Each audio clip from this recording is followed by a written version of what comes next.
Hi friends, বাঙালিদের all time favourite ইলিশ মাছ, সেই ইলিশ মাছ দিয়ে আজ আমি তোমাদের দেখাবো ইলিশ মাছের পোলাও। খুবই টেস্টি রেসিপি। কিন্তু তার আগে তোমরা আরও নিত্য নতুন রেসিপি দেখার জন্য অবশ্যই আমার চ্যানেলটাকে সাবস্ক্রাইব করে আমার পাশে থেকো।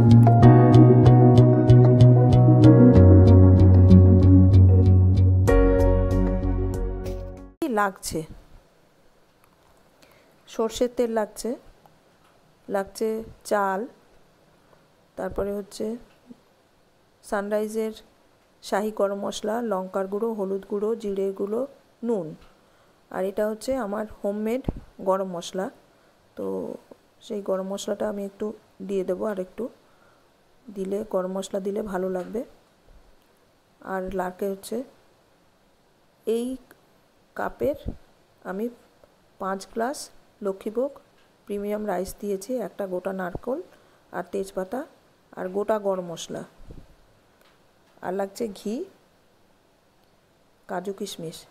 আর লাগছে হচ্ছে ইলিশ মাছ, এখানে 1 কেজি ইলিশ মাছ আছে, নুন হলুদ মাখানো কাঁচা। আর এই নারকেলের জলটা রেখে দিয়েছি। এবার এই গরম মশলাটাকে আমি একটু থেতো করে নেব। গরম মশলাটা থেতো করে দিলে স্বাদটা ভালো হবে, গন্ধটা ভালো বেরোবে। সেই জন্য গরম মশলাটাকে গোটা না দিয়ে আমি একটু ভেঙে ভেঙে নিচ্ছি। তো গরম মশলাটা, ওরে বাবা, এ তো দেখি বাইরে চলে যাচ্ছে লাফিয়ে লাফিয়ে।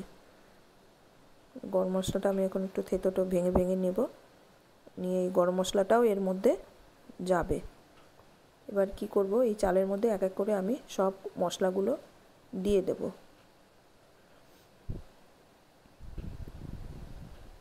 প্রথমে গুঁড়ো মশলা দিলাম, তারপরে গরম মশলাটা সবটা দিয়ে দিলাম, গোটা গরম মশলা। তারপরে দেব একটা বড় নারকেল, তেজপাতা, পুরোটাই এর মধ্যে দিয়ে দেব। নারকেলটা বেশি দিলে একটু স্বাদটা ভালো হবে, কারণ নারকেলের একটা নিজস্ব স্বাদ আছে, তাই নারকেলটা একটু বেশি দিলেই ভালো হয়। আর দেব হচ্ছে সর্ষের তেল। সর্ষের তেল বেশি লাগবে না, কারণ তেল বেশি দিলে খুব একটা ভালো লাগে না খেতে, তাই সর্ষের তেলটা বুঝে দিতে হবে। এবার এইগুলো সব মেখে নেব, কিন্তু মেখে নেওয়ার আগে এর মধ্যে ঘিটাও দিয়ে দেবো। এখানে ঘিটা রয়েছে, একটু কম হয়ে গেছে ঘিটা, আর একটু বেশি দিলে ভালো হয়। যাই হোক, এটা আমি গলিয়ে বাকিটা ওর মধ্যে দিয়ে দেবো।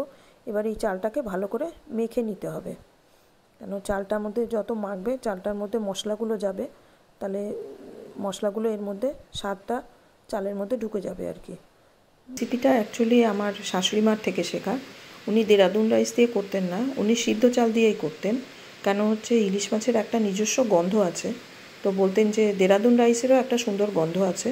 তো বলতেন যে ইলিশ মাছের গন্ধটা দেরাদুন রাইসের সাথে রান্না করলে তাহলে ইলিশ মাছের গন্ধটা কিছুটা কমে যায়, সেই জন্য উনি এটা সিদ্ধ চাল দিয়ে করতেন। আর তোমরা তো জানোই ইলিশ মাছ ভাজলে এটা একটু স্বাদটা কমে যায়, সেই জন্য এখানে কাঁচা ইলিশ দিয়েই আমি এটা করে থাকি।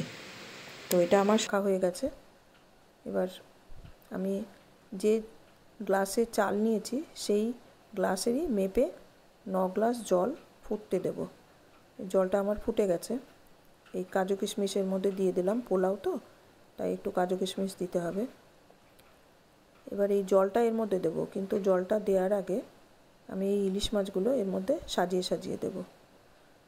পোলাওটা আজকে খেতে খুব ভালোই হবে, কেন হচ্ছে এতগুলো ইলিশ মাছ, সব ইলিশ মাছ এর মধ্যে সাজিয়ে দিয়ে এবার এই গরম জলটা এর মধ্যে দিয়ে একটু নেড়ে নেব, যাতে জলটা নিচে পর্যন্ত চলে যায়। এবার এটা আমি ইন্ডাকশানে ফুল গ্যাসে বসিয়ে দেব ঢাকা দিয়ে। দেখো এটা ফুটে গেছে। এবার এটা আর এখানে হবে না, এটাকে আমার গ্যাসে বসাতে হবে। তো চলো বন্ধুরা, আমি এটা এবার গ্যাসে বসাই, তোমাদের দেখাচ্ছি কি করে বসাই। এই দেখো একটানে আমার একটা ভাঙাচোরা ননস্টিকের তাওয়া আছে। এই আমি গ্যাসটা ধরিয়ে নিলাম, এই গ্যাসটা সিম করে এবার এই তাওয়াটার উপরে আমি এই পোলাওটা ঢেকে বসিয়ে দেবো। ডাইরেক্ট গ্যাসে বসালে অনেক তো নিচে ধরে যাওয়ার ভয় থাকে, এটাতে আর সেই ভয়টা থাকে না। হ্যাঁ, এতে পোলাওটা বেশ ঝরঝরে হবে। এখানে এটা 10 মিনিট থাকবে। এবার দেখো সুন্দর পোলাও আমার রেডি, টেস্টি পোলাও। হ্যাঁ বন্ধুরা, তোমরা বাড়িতে বানিয়েও বানিয়ে খেও। আর ভালো লাগলে আমাকে একটা লাইক করে দিয়ে সবাই আমার পাশে থেকো। সবাই ভালো থেকো।